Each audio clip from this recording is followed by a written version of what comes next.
Thanks. The whole day's been very interesting, and the one about Brandis is very interesting too because it gave me a lot to consider as far as inclusivity. Um, so I'm Dustin Hosseini. I'm a learning technology specialist at the College of Medical Veterinary Life Sciences at University of Glasgow. Um, just to introduce myself very briefly, I used to be a TEFLer as well. So I used to teach EFL and English for academic purposes and academic writing and learning development. I've done so many horizontal movements in HE. I'm ready to go up, but I'm now a learning technology specialist at Glasgow. I'm going to talk about podcasts. By the way, if I seem confused, I am recovering from COVID. I wish I hadn't got it because we're quite late in the game, but there we go. So podcasting, why am I going to talk about this? Well, for me, it kind of goes very nicely with what Miranda just said. And I kind of added some notes to this, and I'll tell you about this a bit later. I thought about doing this last year. It's spoken word. It's often a dialogue, right, between two or more people, and you can sometimes supplement podcasts through using a website or through annotating a transcript. I'm just going to jump straight into it. Why would we do it? They're highly portable. They can be downloaded and accessed later. Users can listen anytime, anywhere.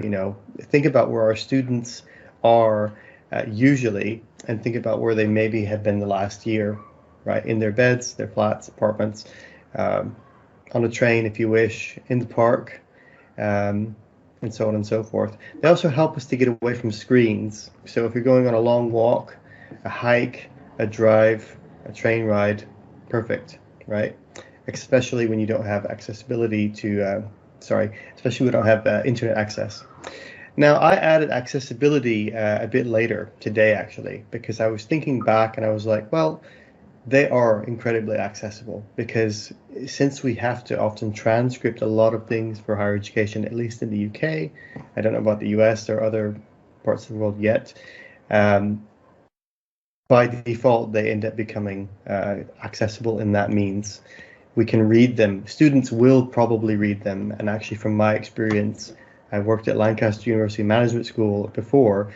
We had podcasts where we got lecturers around the table. I interviewed them. I was asking the very naive questions because I haven't studied management or accounting or finance or marketing, even though those are interesting subjects. But getting us around the table, I found that some students were listening to the podcasts wherever. Some would just read the transcripts. Now, I found that was very interesting. They were more happy to skim through the transcript rather than just read it, even though it was a dialogue, a discussion between experts on different topics. What are some of the advantages? For learning and teaching, they're very creative by default, right? You need to think about what you're going to talk about. If you're doing it as a lecturer or as a learning developer or an academic developer. The same for students. We all have to think about what we're going to talk about. It's dialogic. You can do a monologue as a podcast, and you will find monologue podcasts out there. But a lot of them are interviews. They're interviews between an expert or a non-expert and others, and so on and so forth. So accessible, as I've said, they can be made accessible. Obviously, if you record a podcast and just leave it at that, by default, if someone has hearing issues, they're not accessible. But there's a lot of auto transcription services out there which can, make the transcripts happen.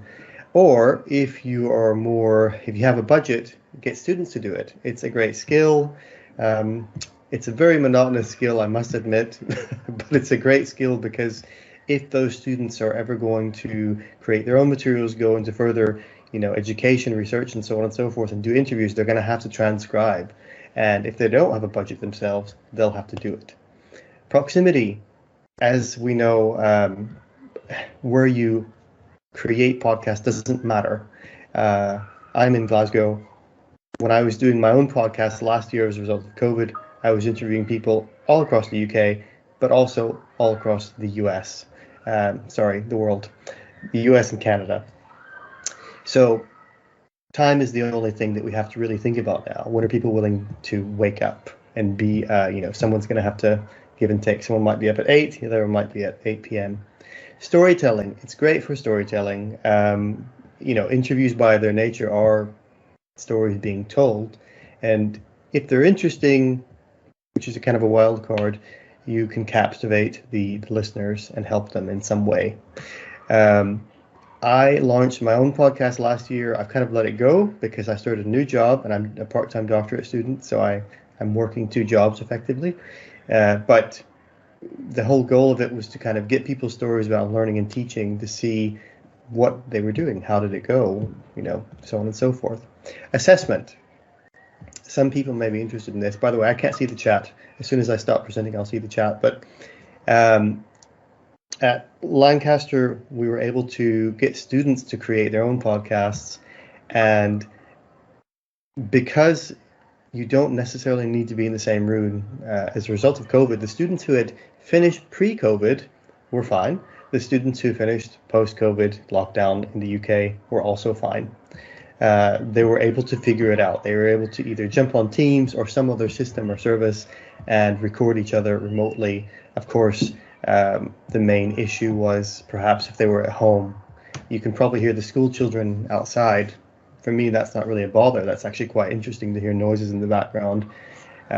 So how to create them, I won't go into this into detail, but basically a decent mic, maybe a headset, a quieter space. But as I mentioned, ambient sound can be fun. Software, I'm going to just be an advocate for Zencastr, mainly because it was free all during the pandemic. So just Google that, or look on Bing if you use Microsoft, or DuckDuckGo. Zencastr is great because it creates a separate audio for each person who's speaking, which if you're going to take it a bit further and do kind of a bit of editing, it makes it so much easier. If you're using Zoom or Teams or whatever, it's not that easy. Those are meant for more video conversations, remember, whereas Zencastr is purely audio. They have since brought in video, but it just makes it so much easier to kind of get several people into a room, and then you just hit record, and then you have an audio track per person. I've included just a few examples. I haven't checked all these links because I did make this presentation a while ago, but these are just examples from the medical, veterinary, and life sciences, and there's mine. Again, I've kind of left mine. I'm hoping to pick it back up again, but it takes time and money. So that's it. Thank you, Dustin. Thank you. And just looking at that final slide there, I listened to a few of those myself. So there was some great points there. And there was a lot of people in the chat agreeing with you. But first and foremost, I'd just like to say thank you for being here. Recovering from COVID, I've not had to go through that myself, but I think I can only imagine kind of how hard that must be. And for you to have gone through that, but still be willing to take the time to be here today, I think everyone should be kind of wholly grateful to you for that. So thank you so much. Does anyone have any questions for Dustin? If you do, would you be able to raise your hand, please? Someone said that you can set correcting transcripts as a task for students, either for kudos or credit. Yeah, you could do that. I'm not sure what others would think about that, but it doesn't sound like a bad idea. If universities, or schools have some budget, again, they could get them to kind of transcribe things as well. David said, I wonder if the use of podcasts, audio only or audio and video, is a good way to engage students. Thinking about some YouTubers, some of them are wildly successful. Yes, influencers. I'll reserve comment on that. Some of them are great. Some of them are self-serving.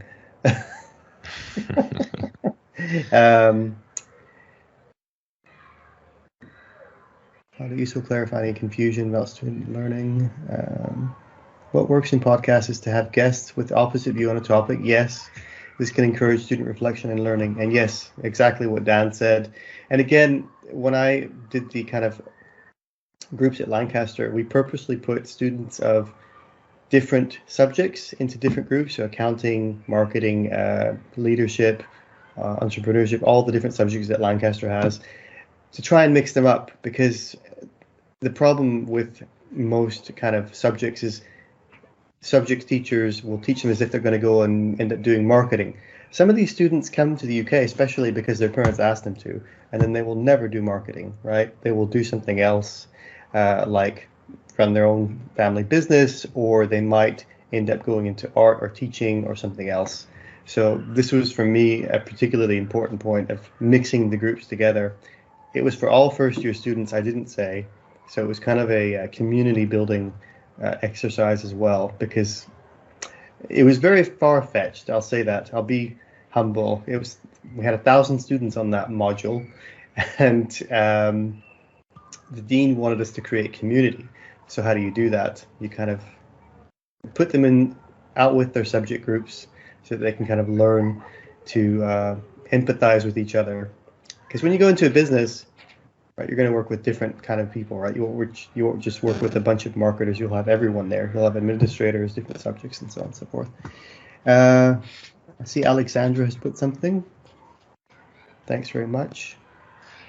Great stuff. If we stop there, Dustin, thank you. That was brilliant. As I say, there are lots of posts in the chat as well for linking to some other resources as well. So please, if you haven't already, please check out the chat for these links as well. And get well soon, Dustin. I think is the final message I'd like to send to you. But thank you again. Little COVID line is very faint, so I'm counting the days until I can break my own little lockdown. So good. I'll answer Vanessa's question in the chat. Thank you.